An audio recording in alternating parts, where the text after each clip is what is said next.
Hello everybody. So I'm here today to tell you how the universe works physically. Sometimes the truth is hard for people to take, and if you're squeamish at all, don't watch this video, okay? Just avoid it. Don't worry about it. Watch something else that's entertaining, okay? Because the truth is not always easy to take, and this is the truth, okay? So let me get to it. So basically, everything in the universe is basically just a stream of photons and antiphotons and neutron photons, okay? The neutron photons are basically just a congregation of the photons and the antiphotons, okay? Particles and antiparticles, if you will, okay? So let me explain exactly how that works, okay? So this is the infinite torus. Okay? So the way you can think of it is it's an infinite stream of photons shooting out towards the horizon as well as shooting in towards the center. Okay? And if you're a meticulous scientist that wants to break this down, okay, you can think of it basically as a stream of photons with a frequency vibrating in every which direction, going every which way, twisting both ways, each ways, transversely oscillating, longitudinally oscillating, okay? Just basically a stream of photons. Okay, you can think of it like a stream of little sperms swimming.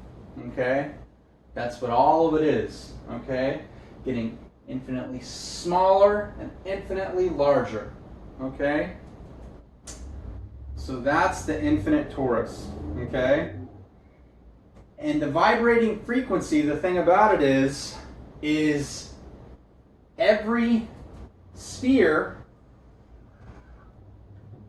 is infinity, okay? So every sphere you see is infinity and beyond, okay? It's a different kind of torus, okay? Because you have the torus, the ditorus, the tritorus, the tetratorus, the pentatorus, the hexatorus, the heptatorus, the octatorus, the enneatorus, the decatorus, the intecatorus, the dodecatorus, and so on. They just keep on building and building and building, okay? So, while this is the single torus, the double torus, the ditorus looks like this, okay? But the thing about it is, with each torus, you have both photons and antiphotons, okay? And with each torus, they swap, okay? So with the infinite torus, you have dark matter shooting out, dark energy shooting in. Once you have a ditorus, you have dark matter shooting out, dark energy shooting in, and then you have the exact opposite on the other side. And each time they swap, okay? And that's what basically makes existence possible, is that continuously swapping of energies, if you will. Dark energy and dark matter. Okay? So let's get into a little bit of history real quick. Okay? So, Stonehenge. For years, people have wondered what Stonehenge was. You know, all Stonehenge is the Taurus, which in Celtic, I think Stonehenge means great. That's what it is, the Taurus. Even way back when they were being fed information through dreams and imagination and stuff like that, that was showing them how everything existed, okay? Even with Celtic knots, that's kind of how the Tauruses are interconnected, is like a Celtic knot, okay? That's another way to think about it. And farther down the line, we'll get into the Egyptian pyramids and how those are related to everything, okay? So basically, all that Taurus is basically a 720 degree sphere within a 360 degree sphere. And I know that's hard for people to understand, but that's what it is. 360 degrees, 720 degrees. And as it gets smaller, the degrees just increase. Okay? So go to 1440 degrees and so on and so on and so on. They'd increase, increase, increase. Okay? So the farther out they get, the smaller they are, the further in they get, the larger they are. Okay? So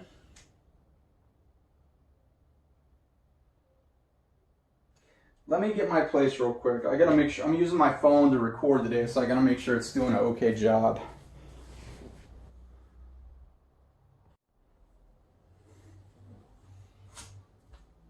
Okay, so here you see the electromagnetic spectrum.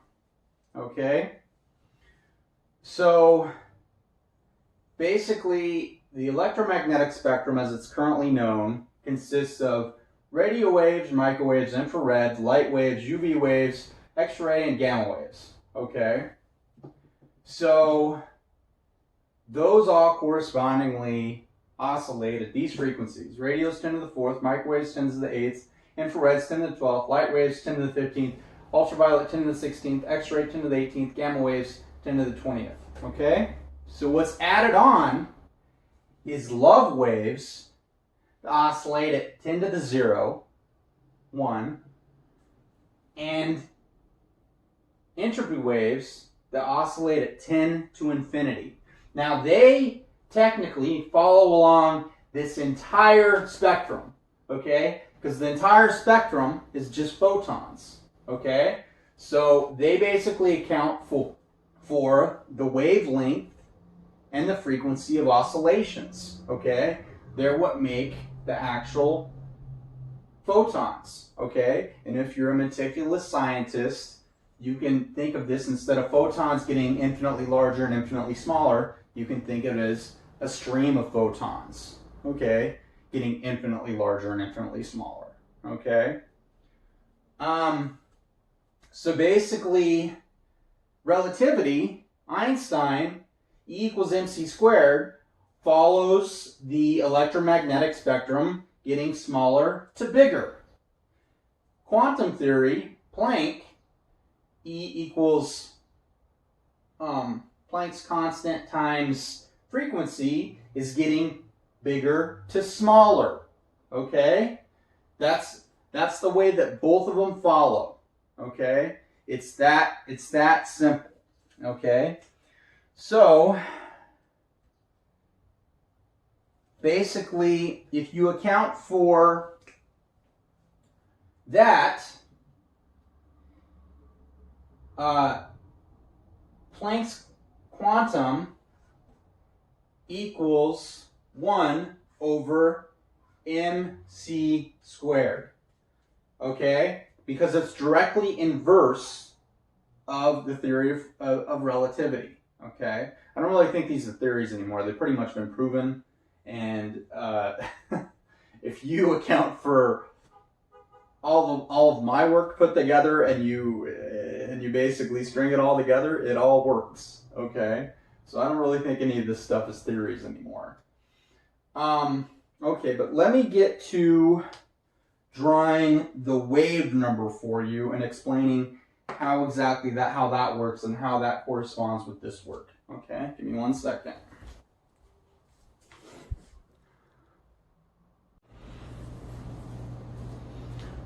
Okay, guys, so this is the wave number. Okay, so this is basically a way to kind of more or less explain the gradiuses of space. Okay, the gradiuses are basically, I don't know if I explained that before, but those are basically like the steps of space. Okay, basically getting from smaller to bigger. You know, it's basically the steps of space, you know, walking up the steps of space. Okay, and gradus in Latin means step. Okay, so walking up the steps of space, walking down the steps of space infinitely. Okay, so this is basically the wave number. Okay, and how to apply the wave number is you use basically the reduced Planck's constant. Okay, so you have 2 pi reduced Planck's constant, 2 pi times reduced Planck's constant.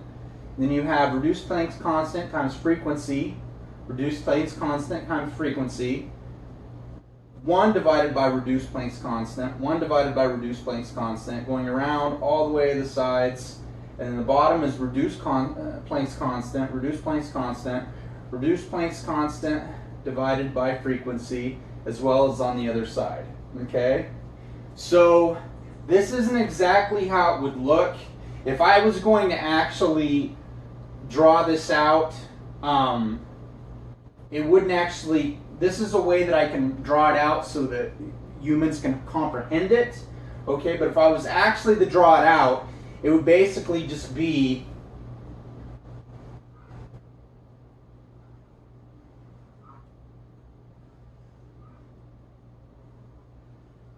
this.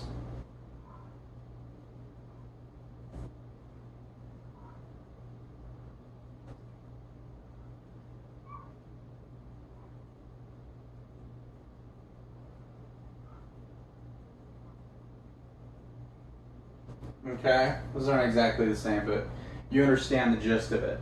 Okay, so as you can see, you have 1 divided by the reduced Planck's constant is so we're basically following the graph, the XY graph. Okay.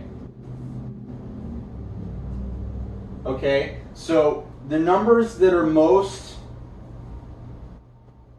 positive corresponding to the upper right hand corner of the graph of the X and Y axes is 1 over reduced Planck's constant is 9.487 times 10 to the 33rd. Okay? Reduced Planck's constant divided by frequency is 3.513 times 10 to the negative 33rd power. Reduced Planck's constant is 1.054 times 10 to the negative 34th power.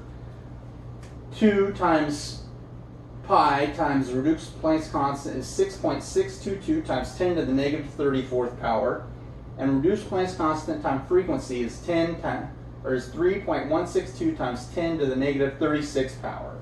So if you basically apply those and you try to draw it, try to articulate it, it's going to look pretty much like this. Okay? So there's 1, 2, 3, 4, 5. So there should be 5 circles in each one. So you have 1, 2, 3, 4. So basically, the other one's right. These ones are a little bit shorter. So that's kind of like how you would articulate it. Okay? And as you can see over here, Planck's quantum equals 1 divided by mc squared. Okay? mc squared equals 1 divided by Planck's quantum, or relativity equals 1 over divided by quantum theory, and then relativity times quantum theory equals 1, okay, which is the infinite sphere, okay? So each sphere, each time it gets bigger, that's basically another step of the gratis, okay? And the spheres are infinite. Each sphere itself is infinite. Each sphere beyond that is beyond infinite, okay? So our current mathematics that we have, that we're using right now, is antiquated. We're going to have to move on from that, okay? And a lot of this stuff that I'm teaching you guys today is moving us towards the photonic revolution, okay? Where we basically become an intergalactic species, you know, because I'm going to get into it further down the road, but our time in this solar system is only limited, okay, most likely. So we're probably going to have to move to another solar system, and the way it goes, life is probably infinite within the universe, okay? But if it's not, that might be a gift that was given to us, because we might have to continuously migrate from solar system to solar system while our current sun provides us with the energy that we need, and the planet that we're on provides us with the energy that we need, and it's proper for our equilibrium, okay? Because if it gets to the point that it's not, we'll have to migrate somewhere else, or where we basically predict that it's getting to that point, we'll have to migrate somewhere else, okay? So this is basically the wave number, though, and this is basically proving mathematically that all this stuff meets up, okay? So what am I going into next? Okay, so basically the gratises, to look at it in three-dimensional form, are like a cube, okay? That's the best way to explain it. And let me draw something out for you real quick.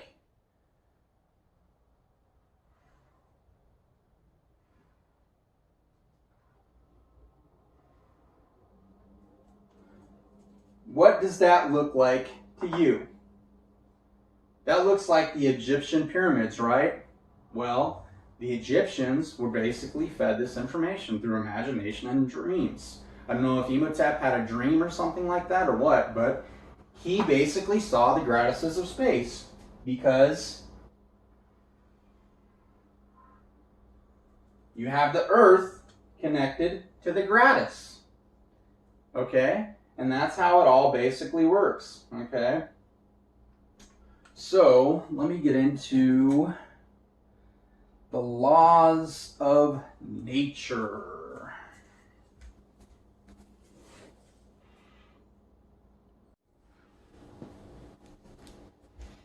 Okay, so let's get into the laws of nature, okay? In the middle you have gravity, then you have the weak force, electromagnetic spectrum, and the strong force, okay? So gravity's in the center, weak force is 10 to the 25th power stronger than gravity, electromagnetic force is 10 to the 36th power stronger than gravity, and the strong force is 10 to the 38th power stronger than gravity, okay? So you're basically following the gratises of space looking at this, okay? So getting smaller to bigger, okay? And then you have the infinite torus in this aspect as well, okay? Which are also the gratises of space, okay? Getting infinitely larger and infinitely smaller, okay? And that's the way that it works, okay? So in this aspect, gravity waves, which are the center of the the gratis, the torus, okay,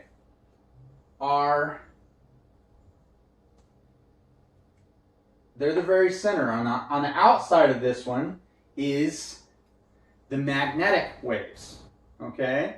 Those are basically the strong force in this gratis, okay?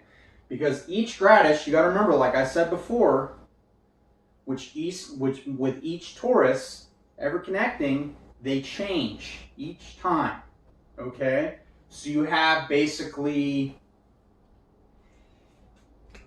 in the center of the infinite torus, you have dark matter pushing out, dark energy pushing in.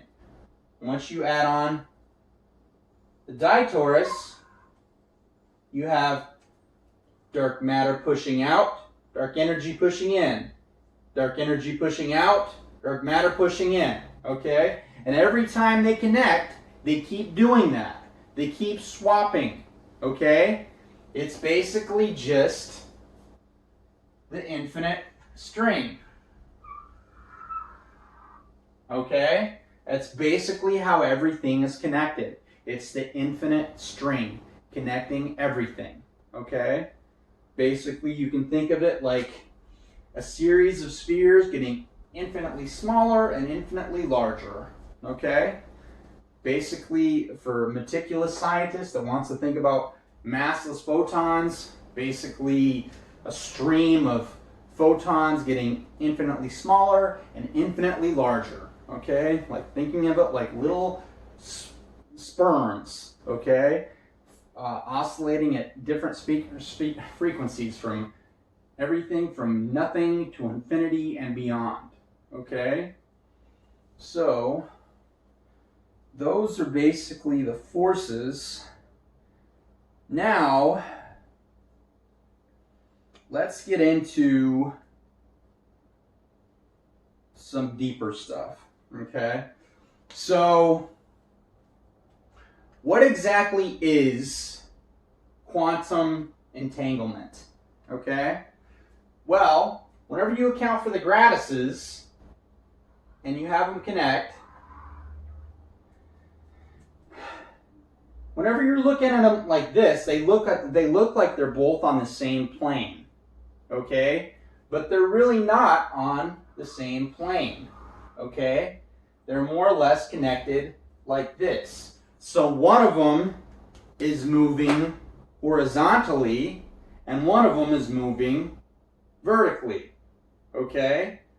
So they're basically on two opposite parts of the spectrum, okay? Comparing it to the XY axes, if you put it in a different form, or a multidimensional form, you can think of one of them on this axis and one of them on this axis, okay? So they're on two different axes, okay? So that's basically what quantum entanglement is, okay? You have, if you want to look at it, think about it like electrons. I like to look at it from like a photonic level, because that's what everything is. But you have an electron that's basically horizontal, an electron that's vertical, okay? And that's all quantum entanglement is, okay? And they can be either horizontal and vertical, or they can go on every which direction of the plane, which I can't remember all the directions of the planes, so I don't really feel like I need to explain those to you, because you can probably look those up on your own. All right, so the gratises and time. Okay, so what exactly is time? Well, referring back to the electromagnetic spectrum that I showed you before, and the size of the photons, okay, time is basically relative to the size of the photon. Like, for instance, everything in the universe right now is both expanding and contracting infinitely. Okay? So right now, the size that I am right now compared to the size that I was whenever I was first inseminated is an incredibly different size. It's because everything in the universe is dilating and contracting. Okay? So depending on how dilated the gradiuses are is basically how much time has passed. Okay? Time is one of the most difficult things to explain. Okay? It's very difficult to explain. Okay? And whenever you account for the electromagnetic spectrum for time, basically the bigger the photon, or the stream of photons, the smaller the stream of photons, the faster the time gets, okay? And the smaller the photons, the larger photons, stream of photons, the slower the time gets, okay? So I know that's difficult to comprehend, but that's basically the way that it works, okay? And time is also relative to heart rate, okay?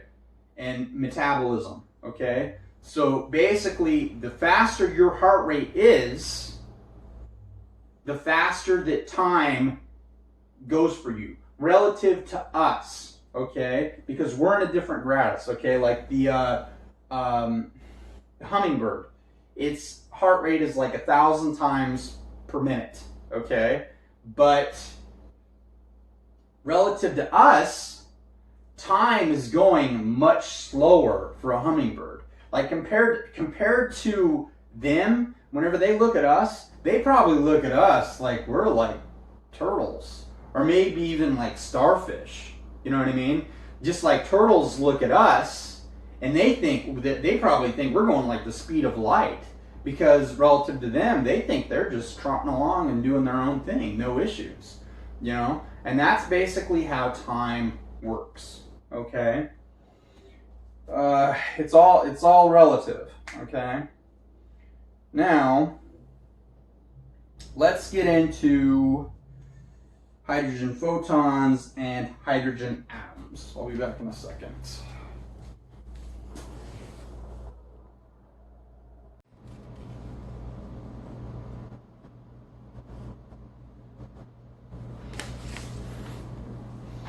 Okay, so this is basically a diagram of the hydrogen photon and the hydrogen atom, which soon you're going to find out are basically the same thing.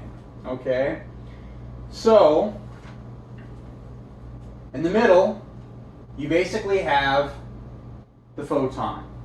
Okay? Going to, and every time, like I said, every time there is a gratus, every time the toruses connect, and there gets to be more and more toruses, more and more gratuses of space, they swap off, okay?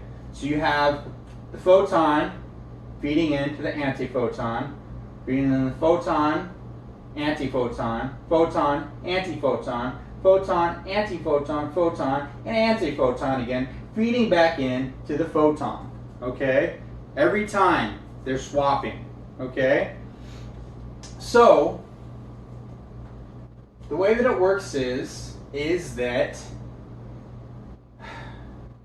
as you can see, the way that I drew this, it looks kind of like a cell, okay? So, within the first antiphoton, which is pretty much black, you have basically anti-top quarks, anti-charm quarks, anti-up quarks, okay? And those are basically what you see out in space, okay? And I'll explain that to a minute. And the next one you have, which is on the lower side of the gratis, which is tau, charm, and up quarks. Then you have, and this is following this diagram going all the way out, okay? Then you have anti-taus, anti-muons, positrons. That's the larger size out in space. Then on the smaller side, which is the atomic level, which is us, you have taus, muons, electrons. And then you go to anti-bottom.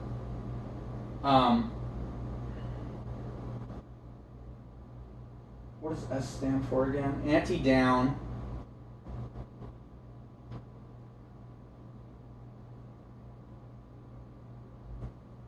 Bottom, down. I can't remember what S stands for, but you guys can look that up. So you have anti-bottom, anti-S, anti-down. Then you have bottom, down, and S, okay? Then you have tau, antineutrino, muon antineutrino, electron antineutrino, and you have tau neutrino, muon neutrino, electron neutrino, okay?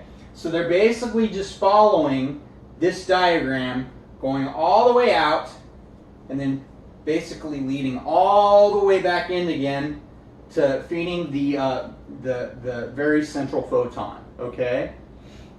And like I said, each gratis basically just everything kind of like more or less reverses, okay? So for instance, out in space, whenever we look at a black hole, which is the same thing as an electron, we see that it's dark. A star, which is basically the same thing as a proton, we see that it's light, okay? Planet, moon, asteroid, which is a neutron, we see is basically neutral. It's kind of like the difference between it's the spectrum that follows between the yin and yang, the rainbow for which we live in, okay? Because we are the light and space is the dark, okay? And we get to live in the rainbow that separates the two, okay? That's a beautiful thing. But the thing about it is, following this, a black hole can be the same thing as a neutron or a proton or an electron. Star can be the same thing as an electron, proton, or a neutron. Planet, moon, asteroid can be all three as well. Okay, following this basically this diagram. Okay, because the way that it works for us is, where did I put that sheet at that explains that?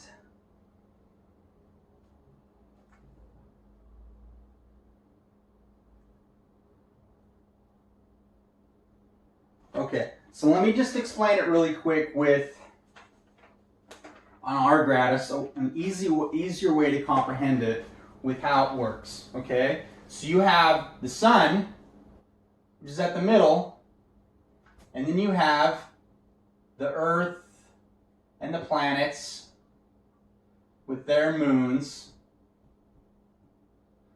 okay? And then you have, on the outside, which is basically the cloud of electrons, okay? So the way that it differs from the atomic level and the photonic level is, because whenever you're looking out into space, you're actually looking at the photonic level, okay? We're looking at the atomic level whenever we're looking at ourselves, okay? I'll get into that later, which gets very trippy, but it's the way it is. So whenever you basically apply the gradises of space, whenever you're looking out into space, the surrounding layer is dark, okay? But whenever you're looking at yourself, the surrounding layer is either white, yellow, brown, red, or black. Okay, which are the pigments of skin. Okay? All right, so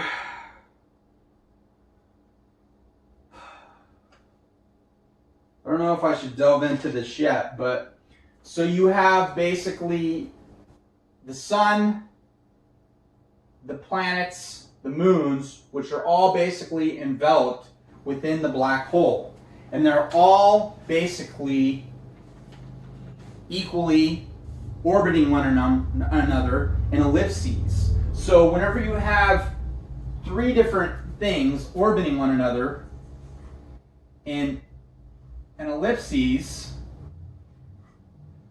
going every which direction, you have spheres. Okay? Do you understand that? So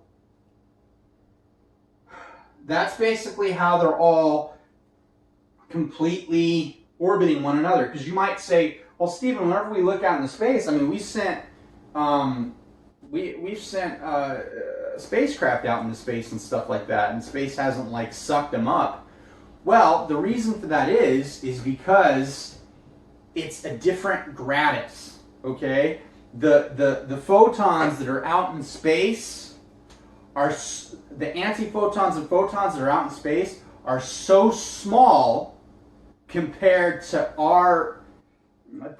us that they can't suck us up. Okay, the only things that they can suck up are basically other photons and antiphotons. Okay, that are relative to their size of gratis. Okay, our gratis, we're way too large for space to basically just suck us up, which is a good thing because it basically means that we can travel infinitely through space. We can become basically an intergalactic species, which we need to do because I'll explain to you down the road, our safety might be in danger over the next 100,000 years. Who knows? But we probably need to start working on it. So basically, whenever you apply this to the photonic and atomic level, you have black holes which are basically shooting out, they're pulling in photons and they're shooting out antiphotons. Okay? You have stars, okay, black holes are the same thing as electrons, and in different gradiuses they're doing that different ways. So that's the best way for me to explain it. It's kind of difficult to explain. So then you have stars and protons, which are the same thing pretty much, that are shooting out photons and antiphotons. And you have planets, moons, and asteroids, which are pretty much the same thing as neutrons, shooting out photons, antiphotons, neutron photons. Okay, so what are those exactly? Well, those are the bosons. Okay, those are the bosons and the gluons, which are, at a deeper level, photons. Okay, so the way that you can think of it in our gratis is black holes are shooting out W negative bosons, which are dark and cold. Stars are shooting out W positive bosons, which are light and heat. Planets, moons, asteroids are shooting out W positive bosons and W negative bosons, which are dark, cold, light, and heat. And they're all shooting out gluons, Z bosons, W plus bosons, W negative bosons, which are dark, cold, light, heat, gravity, and magnetic waves. Okay? Because if you really compare gravity and magnetic waves, they're basically 0 and infinity, which really, whenever you apply the wave number, they're the same thing. Okay? So let me get into the spins and the charges of the elementary particles. Okay? So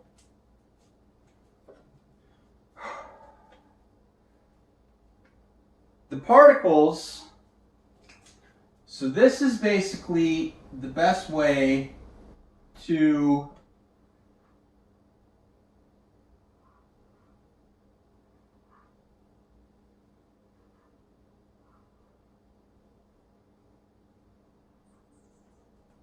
This is basically the best way to draw a hydrogen photon and a hydrogen atom. Okay? So you account for the spin, the half spin of the particles because they're basically traveling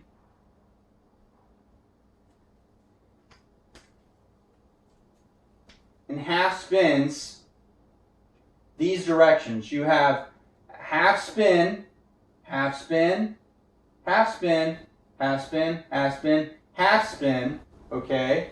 So if you combine the spin totals times the charges, you basically have 1, 2, 3,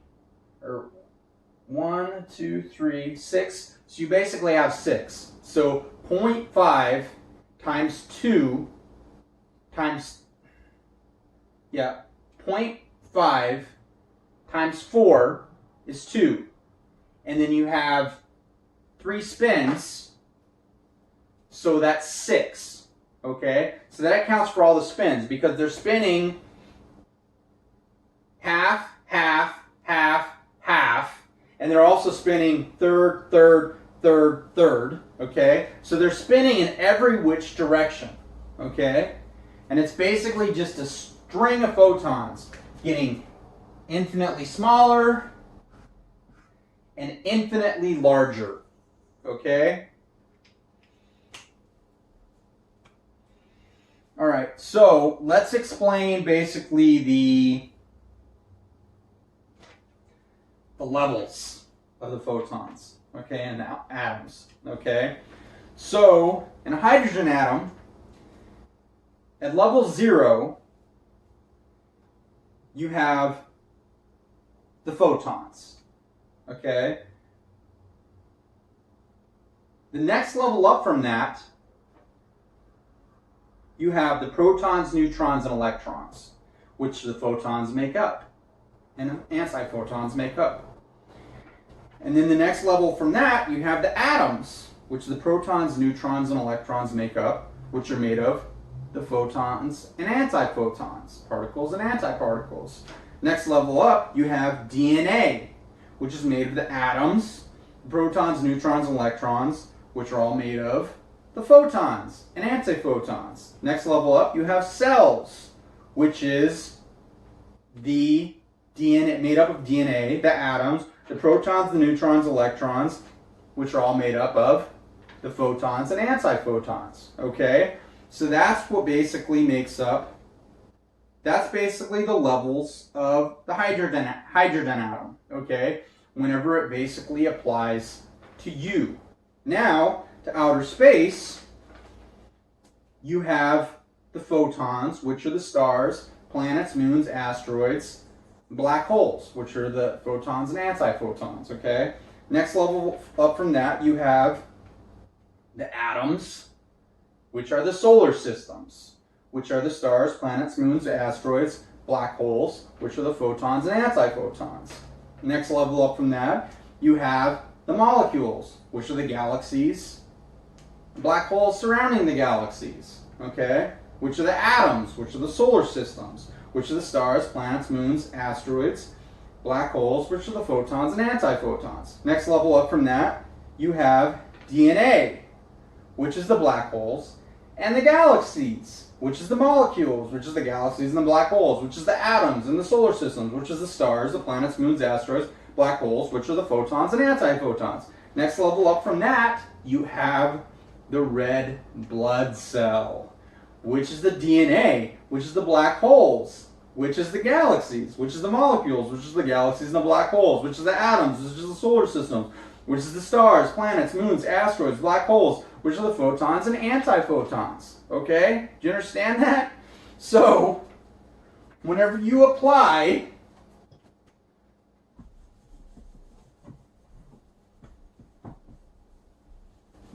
the infinite torus to existence, you are here and you are here. Okay? So you're here, you, at the middle of the infinite torus, and you're also out there, you, as the infinite torus. Okay? Do you understand that? So whenever you're looking out into space, you're actually looking into yourself. Okay? And we're basically looking into each other and ourselves. Okay? Just like whenever we're actually communicating with each other, like right now, you and me communicating right now, we're looking outside at each other. In space, we're looking inside of each other, okay? But we're also looking inside of each other right now because we're communicating. Okay? I mean, mainly this is me communicating with you, but you know, it's pretty intense. It's pretty deep stuff. You know what I mean? So yeah, I mean that's the thing about it is you are the light, okay? You are a universe. And you and I are the multiverses.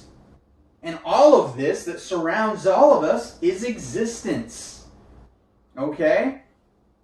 So, oh yeah. So, the part that surrounds the origin center of the infinite torus is the Higgs field, which is what a lot of people consider God. Okay? God is basically the photon, the antiphoton, and the Higgs. All three. Okay? So, it's a beautiful thing, you know?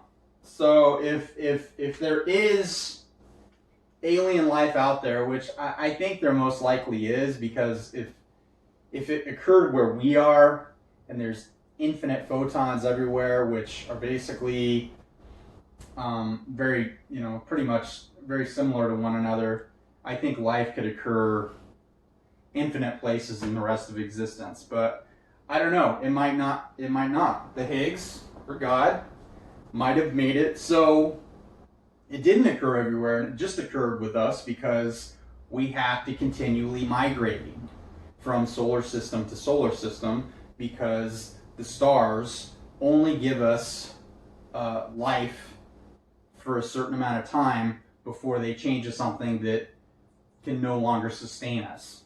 Okay? So,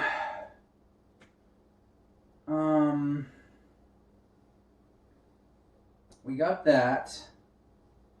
So let me show you the gradiuses real quick. Give me 1 second.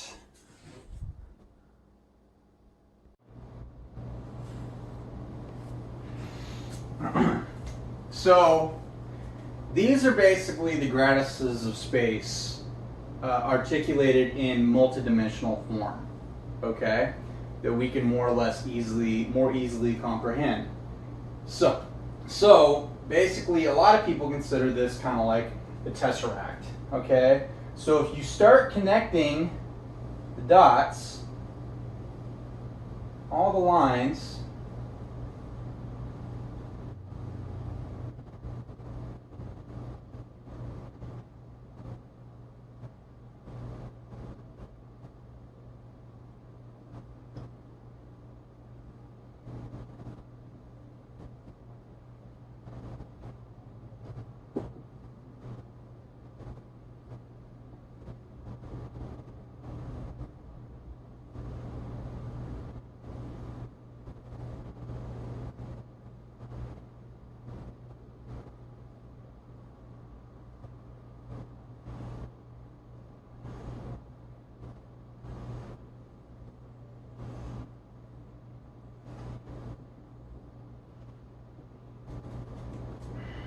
okay? So if you basically start connecting all the lines, you'll basically just keep going until this thing gets completely dark. So let me connect those for a while, and then I'll show you what it looks like, okay?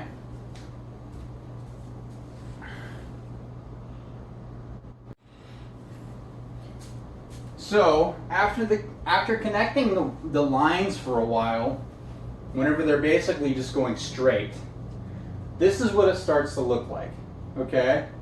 Now that's the lines going straight. Now, like I said before, the photons are going any which direction but straight, okay? They're getting smaller, they're getting bigger, they're going transversely, they're going longitudinally, they're going every which direction. But what does that look like to you with the straight lines connected? If I just kept on connecting them and connecting them and connecting them till they got to the point where they were almost black. Looks like static on your TV, right? That's all static on your TV is, and the microwave cosmic background is the string. It's the photons, okay, and the antiphotons, okay? So that's one thing that's kind of interesting to do is you can just, these new TVs, I kind of don't like them as much because a lot of the time they won't let you just turn on stations to static. But if you have like an older TV, you can just turn the TV to static and just watch the string, you know? And you'll notice there's like no pattern or anything to it, you know, it just does its own thing, but it's really interesting. But I mean, if you really want to enjoy the string, just look around, you know?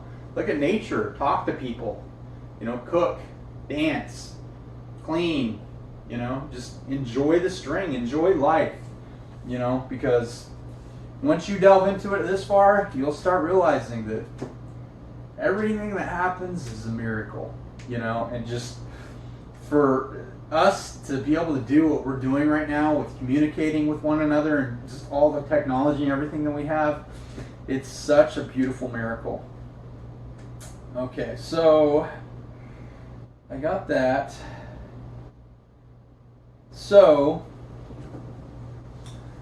let me get into the Earth, okay? So, like I said before, you have the string, which is connected, basically spheres, horizontally and vertically, okay?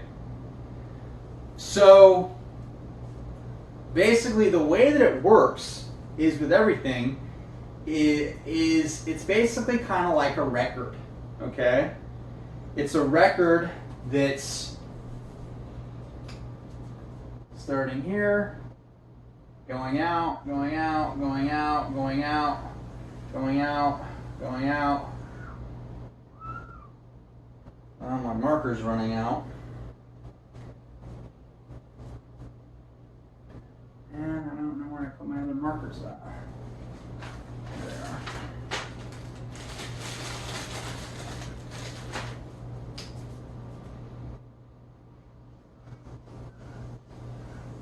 Basically a continuous record, shaped kind of like a snail, okay? And it's basically just that's all everything is like a continuous record, okay? And it's going from if you look at the color wheel, you'll see that it starts in white in the middle, then it moves out to all the other colors, and then the outside of it is black, okay? And then it moves back into it again, going the opposite direction from black to white, okay? And that's basically how the record basically works, okay? So if you apply that to nature and the color wheel, you'll figure out that red algae, which are the first forms of life on the Earth from what we know, start out at red, and then everything basically just keeps on making its way around and around and around and around till you get to anthrophytes, which is everything, Okay? And then it goes from the other direction backwards, which is basically humans. Okay? So plants are going from white, starting at red, moving their way out, and then humans are going from black, moving their way back in. So let me see if I have that written down around here. So you have,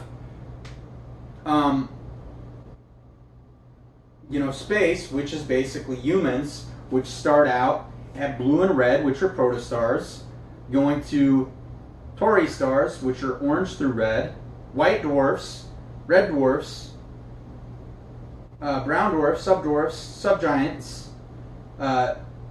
neutrons, neutron stars, red giants, which are red, white to black and white, bright giants, blue is supergiants, indigo is hypergiants. Okay? And then it goes all the way up to black dwarfs and black holes. Okay?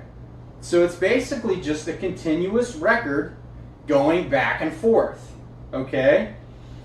So, how do we apply that to us? For instance, how do we think? Okay? Well, you have basically a sphere, which is basically a conglomeration of photons and antiphotons going every which direction. Okay? So, if you can think of something that basically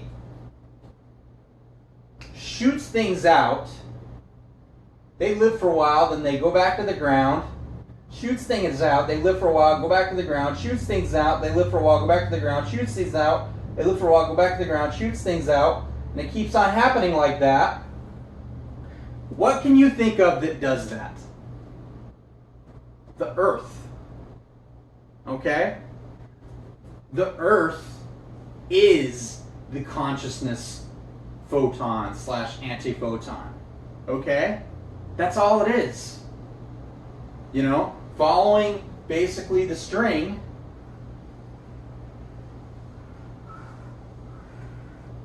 you have the Earth at the center of the universe, as well as at the center of you, your consciousness photon. Then you have you, which is the center of the universe, as well as the universe, which is existence. Then we have all beings, which are the centers of the universe, which are the multiverses. And then within that, which is everything, which is existence. And then you have the possible alien races, which are the center of their universe, as well as all their universes, which is all of us, which is existence.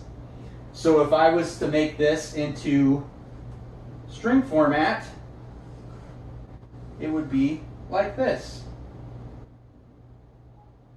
Okay? So it gets smaller to larger. Okay? Alright, so yeah, but that's all your mind is. It's the ultimate beyond infinite computer. Okay? Basically recording things. It can basically record things as it goes, and as well as it can immediately get information from a past place. Like people ask if time travel is possible. Yes, time travel is possible. We do it all the time. Right now, we're traveling into the future. Now, whenever I think of a distant memory of my past, I just time travel to the past. Do you understand that? It's totally possible. We do it all the time. That's all existence is time travel. You know what I mean? So, that's pretty much that. But yeah, that's the thing. You're beyond infinite. We're all beyond infinite. That's how you're able to comprehend this information that I'm throwing at you, because you're basically looking into the mind of God right now, and which is all of us. You understand that? Which is everything. You know, so it's a really beautiful thing. But I was fed this information not through knowledge, not through wisdom, not because I was curious. I was fed this information, well, it was also because I was curious, but it was mainly because I showed compassion. You know, I've been taking care of my mom for a while now, and I've been very compassionate with her, and I've been very compassionate with others, like giving blood and, you know, helping homeless people and different things like that. And it's because of my compassion that I was given this information from higher power. You understand that? So it's compassion is what matters. Knowledge is not what matters. Compassion, that you care about others. Because if you are compassionate, hence you will become knowledgeable and you will care about learning. Because whenever you limit yourself and you say, oh, religion or science, you're limiting yourself. And by limiting yourself, you're limiting others. And you're limiting the progress of everything. You understand that? Because if we do have to end up becoming an intergalactic species and moving from solar system to solar system, it's not going to just be us depending on us. The plants, the animals, all that stuff, they're all going to depend on us to help them migrate. You know what I'm saying? So it's very important that you try to learn as much as you can. Everything that you can. You know, I've learned everything from religion, you know, science, art, physics, mathematics, engineering, just everything, because it's beautiful. It's a beautiful thing to learn. And the more information you input, the stronger you become. Okay? So, let's get back to the science stuff. So, like I was saying before, the color wheel is, we have to work on a new color wheel. Okay? Like I said before, a lot of our math is antiquated. We're going to have to work on that. And, you know, like for instance,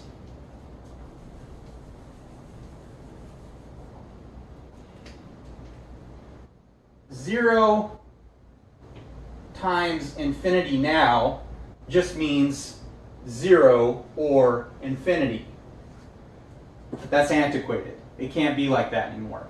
Zero times infinity now needs to be trinity. And therefore, so on. You know what I mean? And then 1 times 10 can still be 10, but 2 times 10 needs to probably be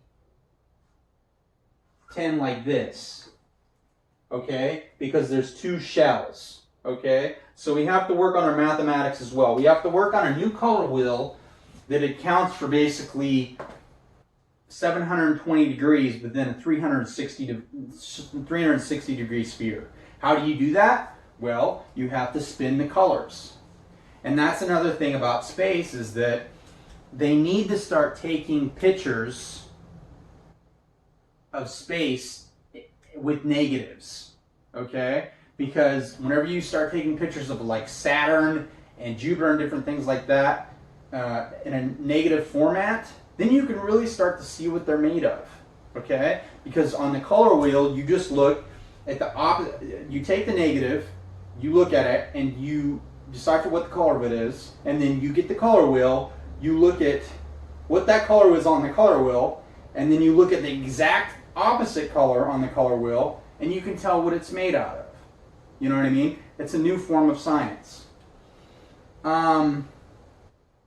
So yeah, and if you look at negatives of Saturn and places like that, you'll just see the beauty of it all. It's just incredible.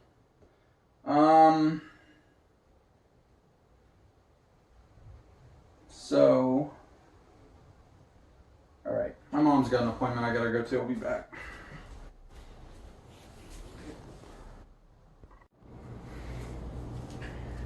Okay, so now let's talk a little bit about dark energy and dark matter. Okay? So they say that, or we say, that dark energy and dark matter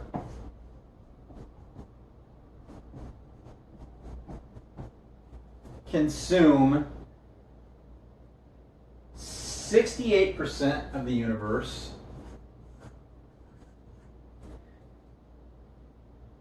27% of the universe, and other matter is less than 5% of the universe. Okay? So, what exactly are dark energy and dark matter? Okay? Dark matter and dark energy aren't just out in space. They're everywhere. Okay? You can basically just break them down to being energy and matter. Okay? So, dark energy is what's allowing me to basically be all the photons and antiphotons that I am and send energy out at you in radio, light, sound waves, all the different waves of the electromagnetic spectrum, and for you to be able to absorb it right now. Dark matter is matter. It's what we are. It's what holds everything together. So dark energy is basically the space between this telescope and I, and dark matter is the telescope itself and myself, okay? Because it's everywhere. Dark energy is basically just space. Dark matter is basically matter, okay?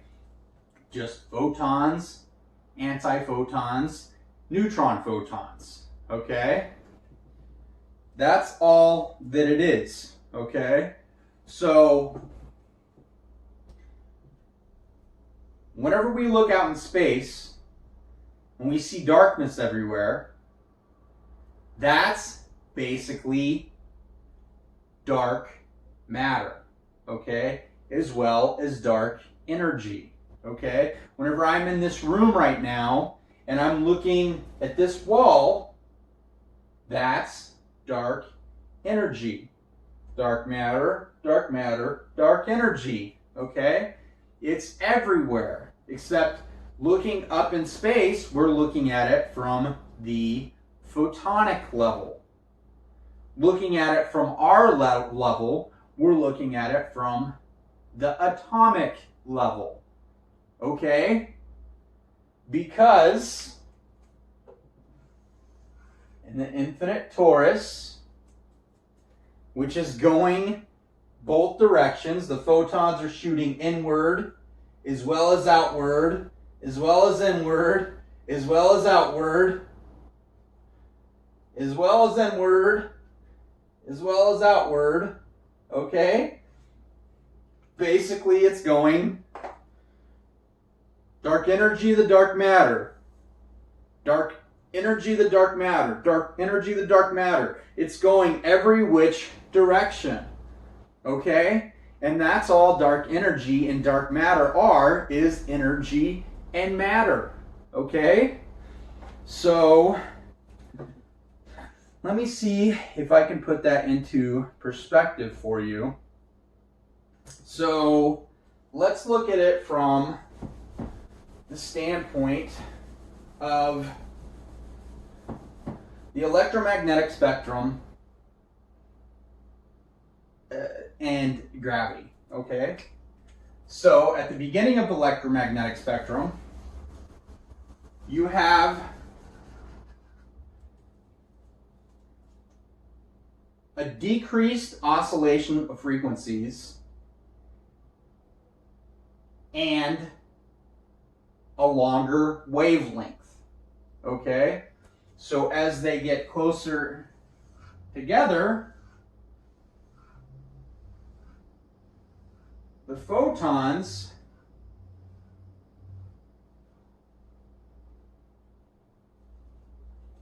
get smaller. Okay? So you have the electromagnetic, which is magnetic waves, pushing everything out. And following it along this entire spectrum is gravitational waves, pulling everything in. Dark energy could be considered magnetic waves. Dark matter can be considered gravitational waves. But with the toruses,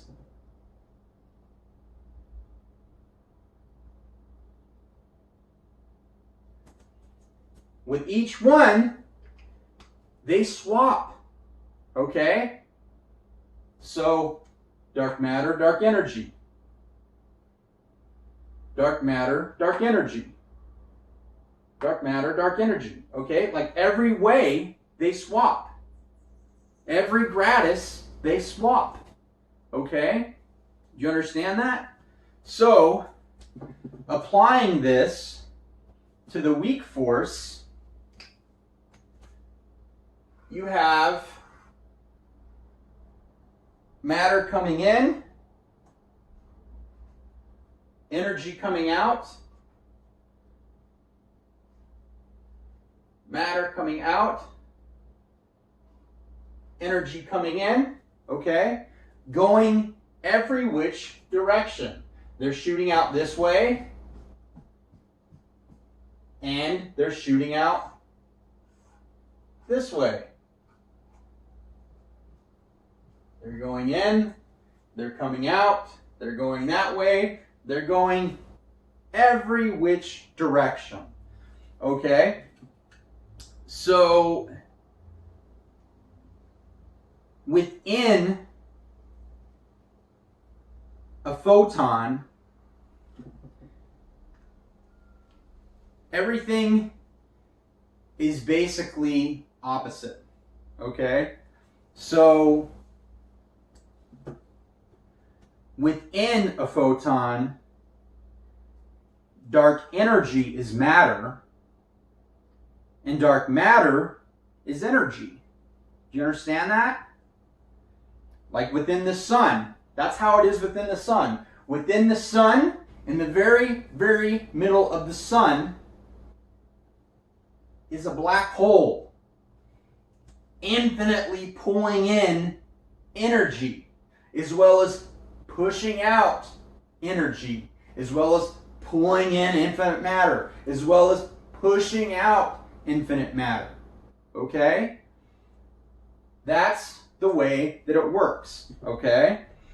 And then outside of a photon, it's the exact same way as we see it in space. Outside of the photon is dark energy, inside is dark matter. Okay? So let's apply the weak force and the strong force, okay? And see how they are related.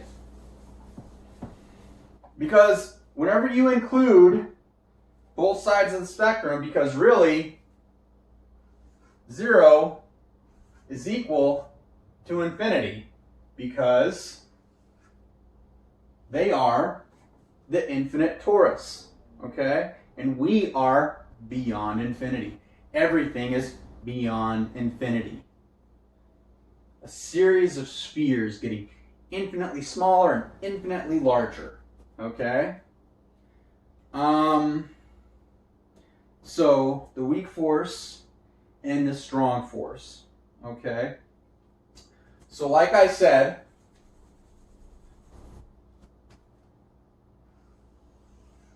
within a photon, you have energy coming in, energy shooting out, energy coming in, matter coming in, matter shooting out, okay? So you can apply that to our grass. So this entire thing can be considered the black hole. We can apply this to our solar system, okay? And within the middle is the photon, the sun, okay? On the outside of the sun is the planets and their moons. Okay? So you have basically the photon, the antiphoton, and the neutron photons, which are the planets, moons, and asteroids. Okay? So the weak force and the strong force are basically the same thing. Why? Because once you apply the orbits,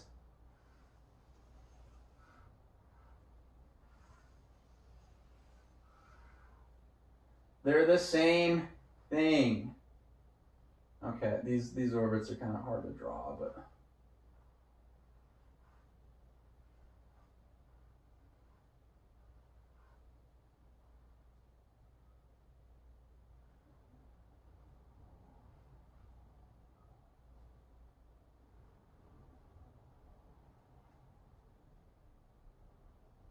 okay.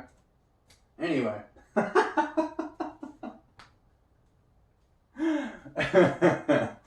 But really the way that it's working in our solar system is, and I know that we have no focal point to compare this to, but it's happening is, it's not just the planets and moons orbiting around the sun. It's the black hole, which is space, on the outside of our solar system, is orbiting the sun, which is also orbiting the planets, which are also orbiting the moons. They're all orbiting one another, okay? That's the way that it works. It's just a series of spheres getting infinitely smaller and infinitely larger. Which, what does that look like to you? It's an atom, okay? Gravity, the strong force, the weak force, and the electromagnetic spectrum are all the same thing. They're just on different gradiuses, okay? They're just different sizes, okay? And that's why, going back to the different powers of how strong they are, that's why they are the way that they are. That's why the I'm trying to look, where did I write that down? That's why gravity is the weakest.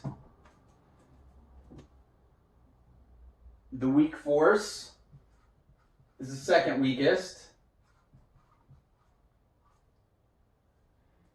Electromagnetic spectrum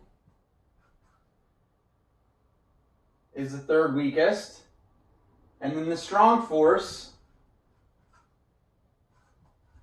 is the strongest, because you're going in towards the center, okay? And going outward, it swaps. It's the exact opposite. Gravity's the strongest, then the weak force, then electromagnetic, and then the strong force. And they all swap, okay? That's the way that it works, okay? It's basically like this.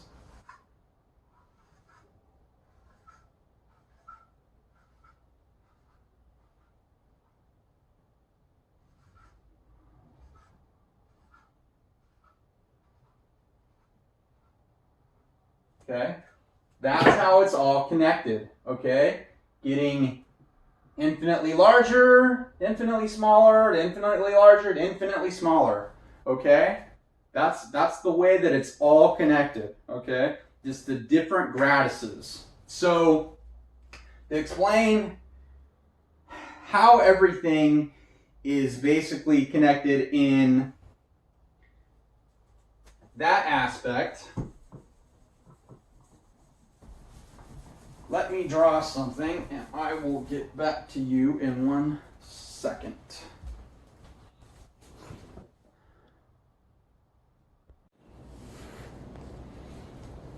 Okay, so real quick, I lost my track of thought a while ago, and I wanted to explain why whenever we look at galaxies other than our own, which are basically just photons, okay,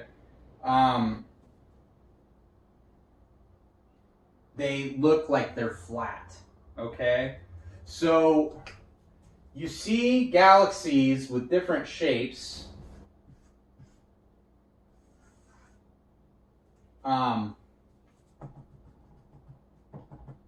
And the reason that they look the way that they look for is because galaxies are kind of like just atoms, you know, that we're made of, which are photons and antiphotons, that are basically orbiting one another and basically spinning in infinite directions, okay, every which way, that are basically repelling each other for the most part, but once in a while they'll meet up and they'll attract one another, okay? Just like us, we're magnets too. You know, if I meet a girl that I'm really into, and she's into me, we'll court each other for a while, and then finally we'll meet up, we'll have sex, and bam, another, you know, entity is born, you know? Same thing with these. You can put these two together. You can't put a third one on here, okay? It won't do that. It won't allow that, okay? Because whenever you come together with somebody and you consummate, and it twists, they shoot apart. 3 of them shoot apart, okay? Which is all the weak force is basically making more life, okay? So the reason that we see galaxies the way they see is because we can only see within our own gratis in space, okay? And it's important that you understand that, because if it wasn't for that, time, nothing could exist, okay? So everything to us looks flat because all we can see are the photons within our own gratis, okay? There's photons and antiphotons everywhere else in all the other gratises, but we can't see those. We can only see those in our own gratis, so everything looks relatively flat. So galaxies, some of them look like this, some of them look like this, because this one's facing us this direction. This one's moving away from us that direction, okay? This one is a very young galaxy. So most of the time whenever we see them, they look like this. They have to be fairly close up because they have to be pretty young for us to be able to see them. But everything is in spheres, both repelling and attracting one another. That's what all of existence is. So I just wanted to go over that and kind of explain that and explain why space looks flat. Okay? It's all moving in an infinite torus. Matter shooting out, being pulled in, energy shooting out, being pulled in. Okay? All right. Thank you.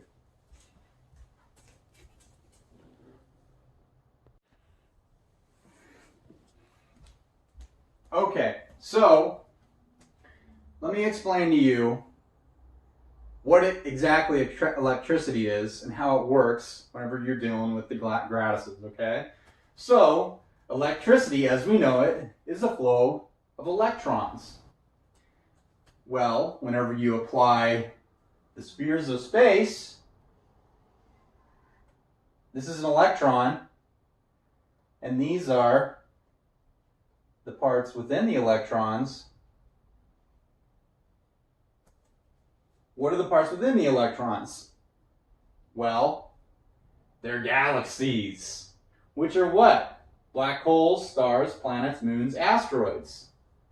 Which are what? Electrons, protons, neutrons. Which are what? Quarks, leptons. Which are shooting out gluons, Z bosons, W positive and W negative bosons, which are what? Photons and the Higgs, which are what? Photons and antiphotons, which are what? Dark energy and dark matter, which are what? Antiparticles, particles, and neutron particles. Okay? Those are the gradiuses of space. Whenever you're looking at a light,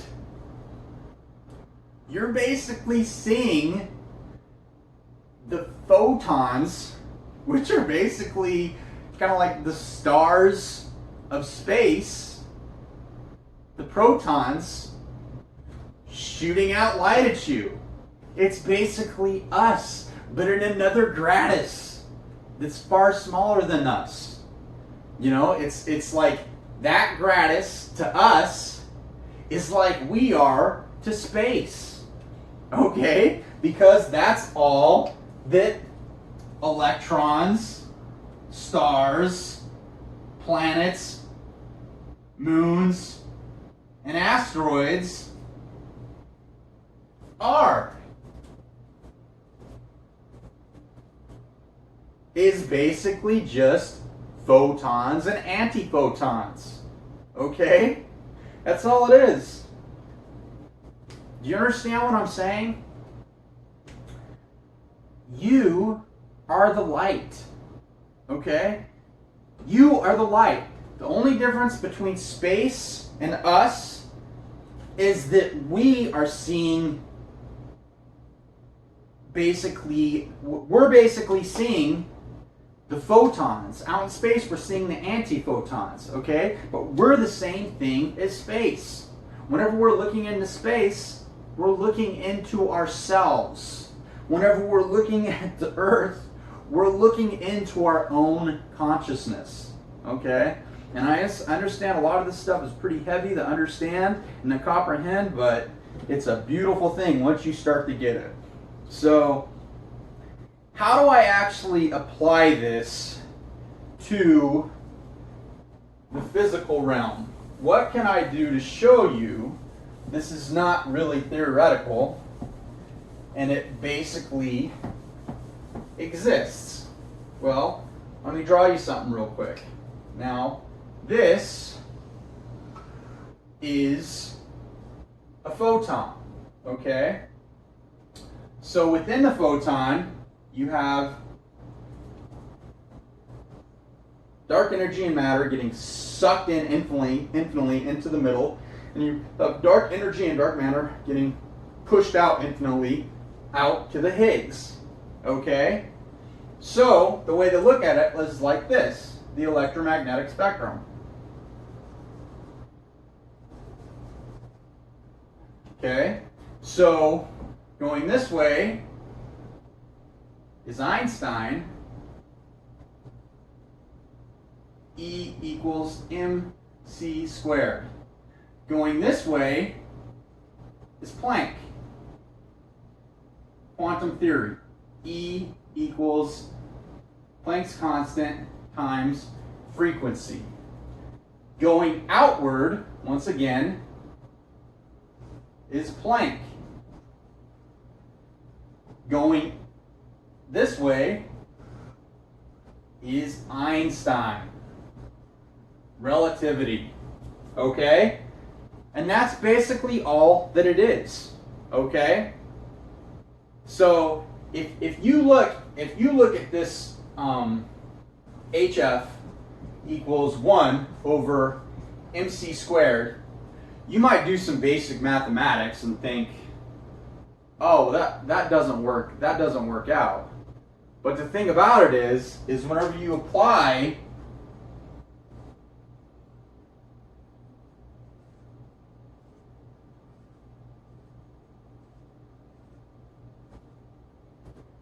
the laws of the elementary particles, spinning halfway and a third of the way going the other direction, going every which direction, it does apply.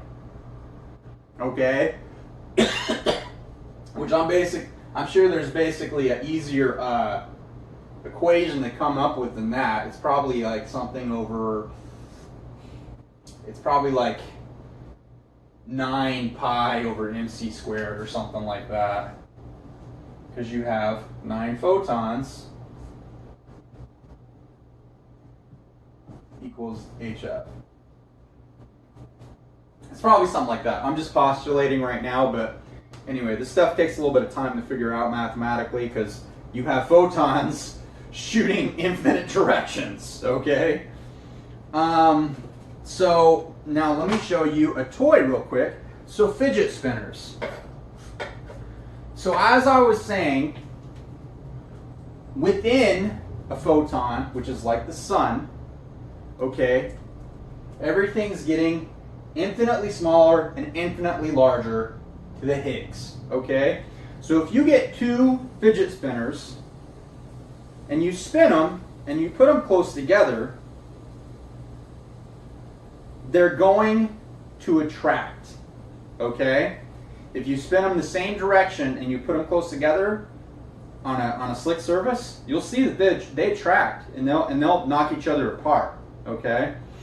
That's basically the same thing that's happening within the sun, okay? Everything is basically connected by all the toruses, which I postulate that the sun, because if you take a negative of the sun, you'll see that it's grayish indigo.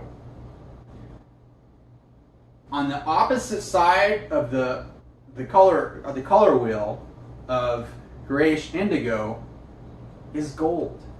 Okay, so I postulate that the horizon of the sun is basically burning gold, and the atmosphere of the sun is mercury. It's evaporated mercury. That's why the corona of the sun is so much hotter than the horizon of the sun, because it's evaporated mercury before Higgs, and it cuts off, okay? And that's what I'm talking about with taking negative pictures of things. You can tell what they're made of, and also you can see the colors on our side of the spectrum, which, I mean, looking at pictures of Saturn and the moon and everything like that is beautiful, but if you can see them on our side of the spectrum, oh, we'll be able to have so much more appreciation for them. You know what I mean? Like even that much more, you know? So this, the fidget spinners I showed you, now this is a toy, which I've been trying to take care of my mom lately, so I haven't really been able to push this business, but that's another thing we're going to have to push as well, is as long as we stay with the capitalist system, which is a good system if people are not greedy, if people are compassionate. It's a system that can work, but while people are still working for the financial incentive instead of just working to try to help each other, we're going to have to improve patents, put more money into the U.S. Patent Trademark Office, because I put a patent out on this toy quite a while back. It takes like a year and a half to get a patent back, as well as it takes a lot of time to get a trademark back, and just there's all kinds of different things like that that just take too much time. They need more money, and we also need more money for the basically research things, because we don't know for sure if eating meat is necessarily bad for you. I would think it might be bad for you, because if you're eating another entity that's not from the earth, you're eating a lot of entropy. You know, if you're eating just something that's of the earth, like a plant, you're basically just eating a seed, which I wouldn't think would have as much entropy, but that could be wrong, because a seed might have a lot more entropy than a entity that's been around for a while. You know what I mean? Like eating like some cow meat or something like that, you know? So we'd have to put more money into education and perform more studies and things like that to look into these things and see what is the most beneficial thing to do, so we can be here for as long as we can, Some people might say, well, we can't be infinite beings, Stephen. Like, we only have so much time here. But the thing about it is look at it like this. Say you take some cocaine or meth. It's going to make your heart pump a lot faster, okay? A lot higher heart rate. Now, say you go to the gym and don't take those things. It's going to make your heart rate pump a lot faster. But one of them is beneficial for you, and one of them is not. So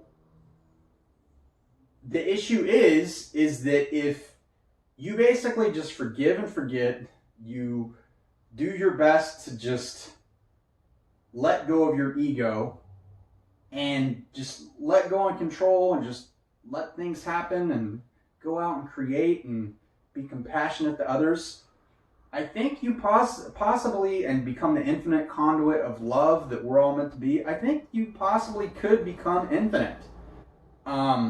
So, if you think about it on those terms. But anyway, so this is 2 magnets that I have, and they are basically, these 2 magnets are attracting one another right now, okay? On the outside of them, they have smaller magnets that could be considered planets. These could be considered suns and these planets, or these could be considered planets and these moons, okay? So whenever you try to push them together, they repel one another, okay? That's the same thing that's happening out in space, okay? So dark matter is basically things attracting one another in space in that gratis. And then dark energy is whenever you twist them, they repel one another. Okay? So, dark matter, dark energy. Okay? In that gratis, at least. In our gratis, in our realm in which we live, it's probably the exact opposite of that. And then you have the Earth's magnetic pole, okay? And you could consider this the moon, okay? So you have the Earth's pole, moon.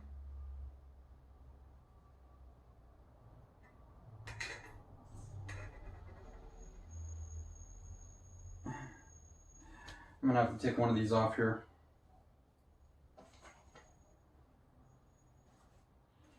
You have the moon.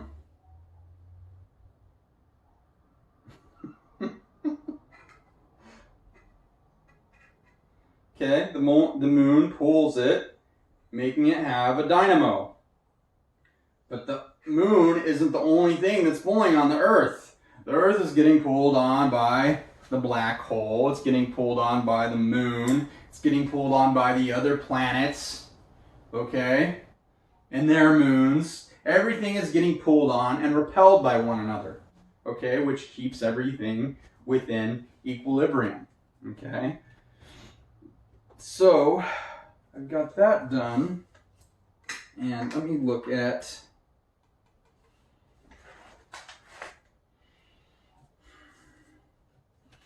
okay, so I can talk a little bit about refraction, reflection, and dispersion, okay? That deals with whenever you see a rainbow, okay? So,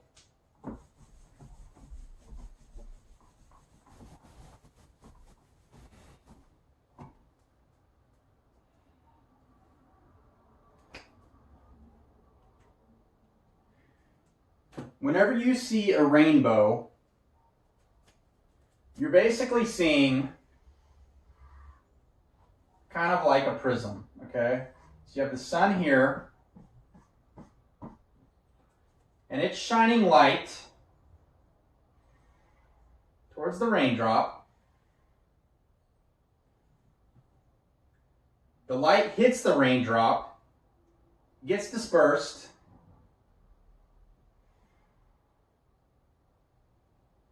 the back of the raindrop reflects,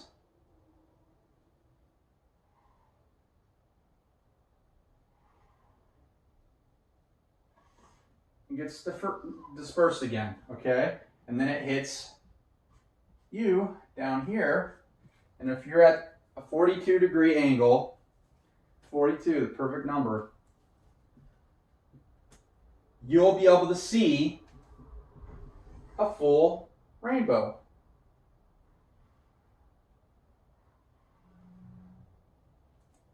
Okay?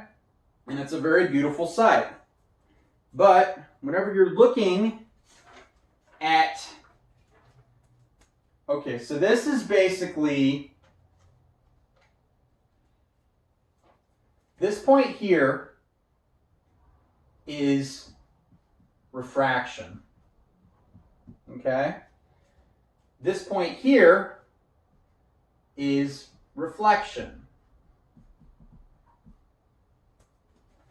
This point here again is refraction.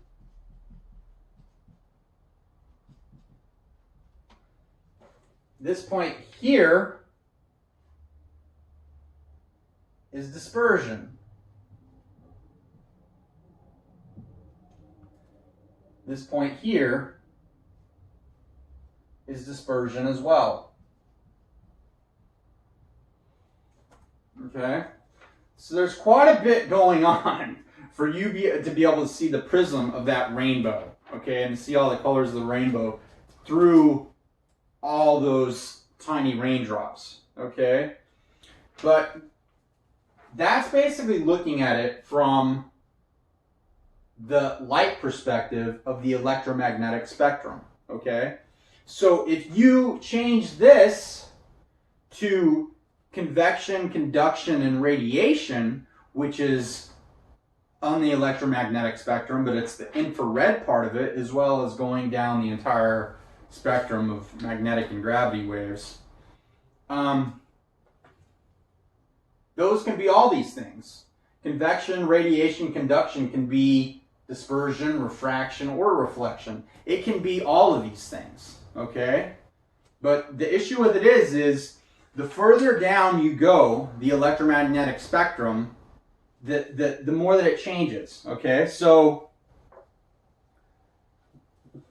the sense of touch starts with magnetic waves, and it ends at gravity waves, and it starts at gravity waves, and it ends at magnetic waves, okay? And then you have the sense of sight, which starts in the light spectrum, ends in the light spectrum.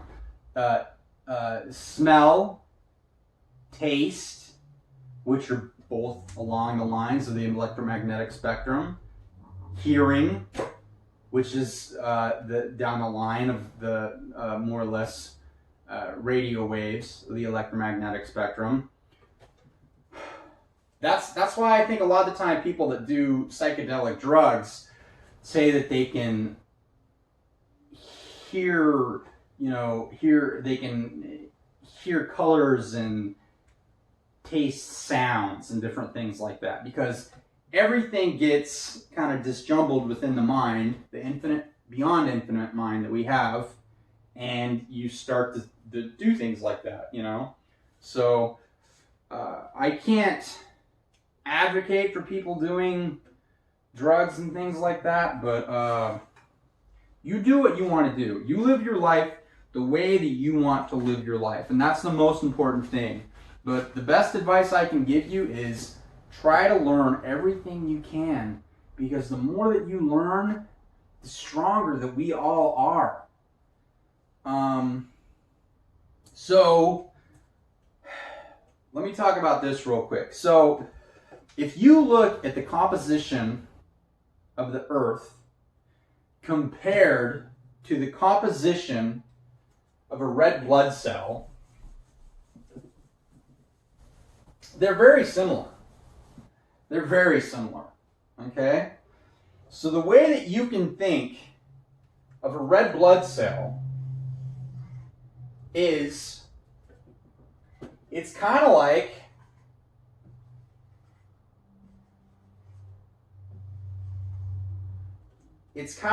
a little Earth, okay? And I almost guarantee you, every moment the Earth is having lightning strike it, okay?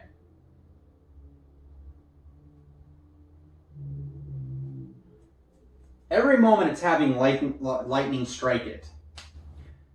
And I'm pretty sure the same thing is happening with your red blood cells, which is why you have a heart rate. Ba-boom, ba-boom, ba-boom, ba-boom, ba-boom, okay? Because that's all they are. That's all they are, is basically just around 20 to 30 trillion Earths within inside of you.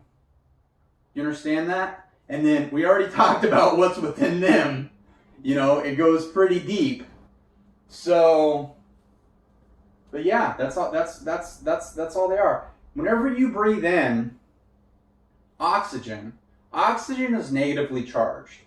Carbon dioxide is positively charged, okay? So whenever you breathe in oxygen and it goes to your lungs, which go to your heart, okay, you basically have blood that's positively charged with carbon dioxide, and you have blood that's negatively charged with oxygen, okay? So they basically just run along the sides of your heart, and it goes.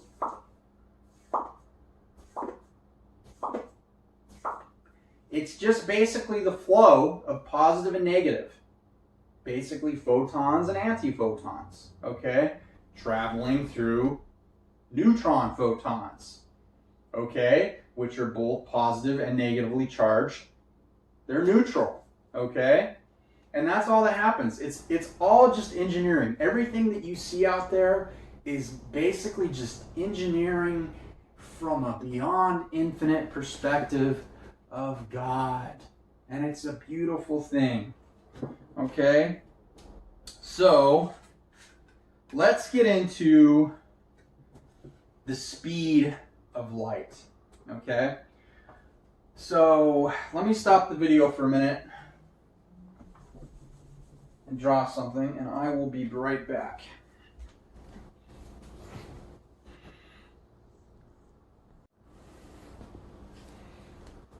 Okay, so physicists up until this point have thought the speed of light is basically the speed limit of existence. But I found out with doing the things that I've done, it's not. It's not at all. The speed of light is basically the slowest that it travels. Okay, we'll just call it information because that's what everything is information. That's the slowest that information travels. So, you can look at it like this. You have the sun, which is shooting out light. And it's shooting out all the other waves from the electromagnetic spectrum. Okay? It starts at the horizon at the speed of light until it gets to you, where it exponentially speeds up until it gets to the speed of infinity. Gets to you, goes beyond infinity. Okay? Goes to the next thing. Starts at the speed of light again, goes to beyond infinity. Okay? And everything travels oppositely going within. Okay? The horizon starts at the speed of light until it gets to the origin, the center, which is infinity again. Speed of light, infinity again. Okay? And that's the way that it works, okay? The speed of light is the slowest in which information travels. Okay? So we can go as fast as we want.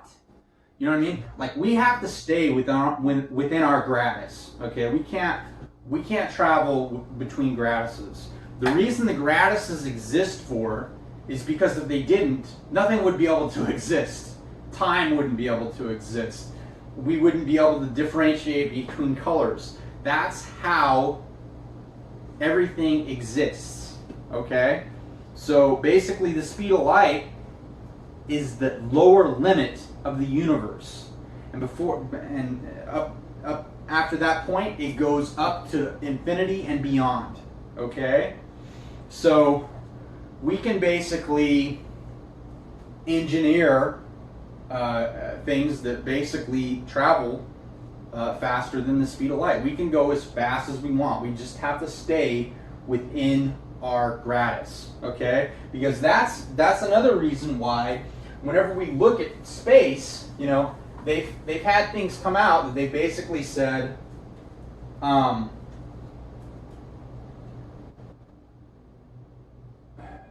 I lost my train of thought.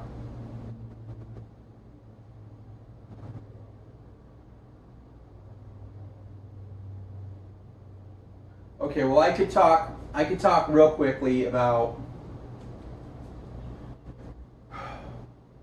photons and antiphotons, okay? So whenever you get on a bike, okay, you're on the earth. And whenever you get on a bike and you start pushing out your energy and you start spinning those wheels are doing the same thing as the infinite torus, okay? They're basically pushing out photons and antiphotons, and they're pulling in photons and antiphotons, okay? It's just that you can't really see it, okay? Because they're so small. So what it's doing is it's basically making a little sphere. So you're literally orbiting the Earth. Whenever you're riding a bike, you're literally orbiting the Earth, okay? And that's what we are. We're basically infinite photons and antiphotons, which are basically just orbiting the Earth, okay? If you ever look at Leonardo da Vinci's Vitruvian Man, basically shows how we are all just photons, okay? It's a beautiful thing, but the point that we have to do is we have to make something that, to be able to travel faster than the speed of light, we have to make a device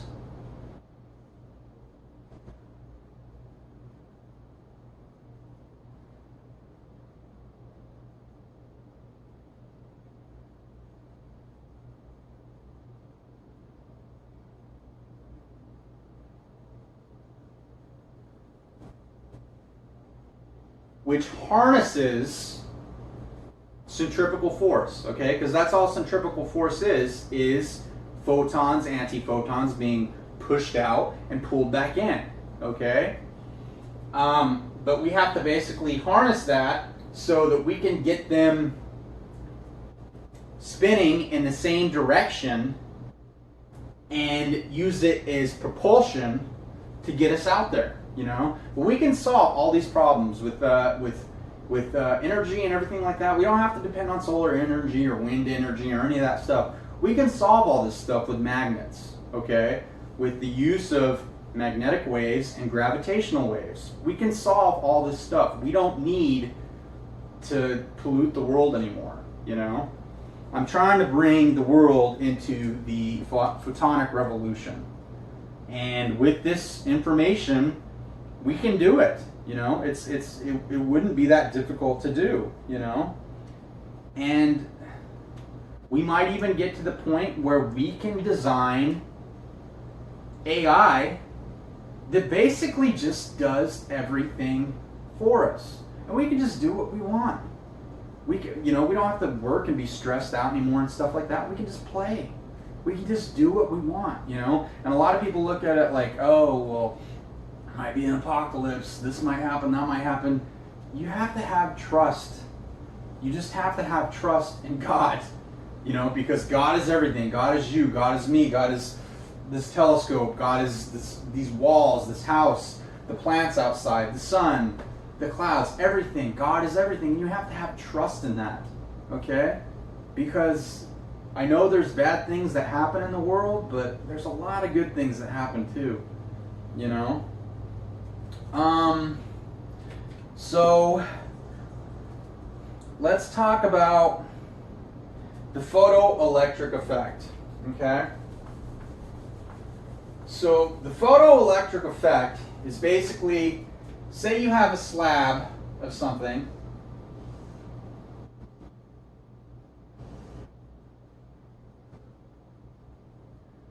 and you shine light on it. Okay, depending of the frequency of oscillations of that light, you'll get electrons to release from that slab, that element, okay? So why does that happen? Because the way that it works is the lower the frequency of light, the less electrons that you release from the slab. The higher the frequency, the more photons you release. And the reason for that is because of the way everything is connected.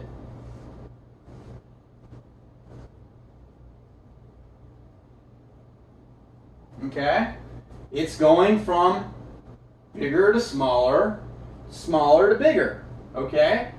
And that's basically why you're getting electrons to basically dislodge, because because you're accounting for the frequency of oscillations. Okay? So it basically goes from gratis to gratis, which is kind of like from bigger to smaller to smaller to bigger. Okay?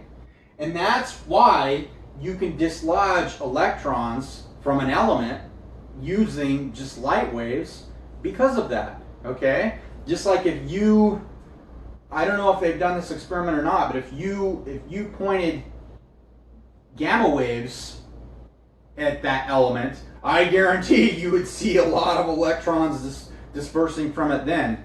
You'd see a whole lot of them dispersing from it then. So, the final thing I want to get into is religion. Okay? So, you know, whenever I'm covering the string and basically explaining the way everything works in the universe physically to you guys, you need to understand that it's important that you not limit yourselves. Okay? So in Judaism, you have the idea of the one, which is the photon and the antiphoton. Okay? Beyond that, you have the Star of David, which is basically the hydrogen atom. Okay? Because there's 7 isotopes of hydrogen, with the antiphoton and photon being in the very middle. Or you could connect them and think of it as the antiphoton in the middle and the photon on the outside. Okay? So Judaism, in its own way, was right. All the religious texts is poetry from God. Okay? Basically showing us the way. Okay? Hinduism, you have the third eye and the 7 chakras, kind of the same thing. Buddhism, you have the yin and the yang, which, like I said before, you have a photon and the yin and the yang, and the photons and antiphotons. Okay? So within the antiphotons is the photon. Within the photons is the antiphoton. Okay? And we live between the light and the dark, which is the rainbow that separates them both. Okay? Then you have Islam, Christianity, which deal with the Holy Trinity, and compassion, okay, which can be compared to the proton, the electron, and the neutron. The proton being the Holy Spirit, the electron being the Father, the neutron being the Son, okay? And those can all be either one, okay? Because you can have a mother that's narcissistic and a father that's, all loving but very OCD, and a son that's neutral. They can all be the same. They can all be, the same thing. They can all be swip swapped, okay? And then you have spirituality, which talks about the existence of the infinite spheres, which is what everything is. Infinite spheres. Okay?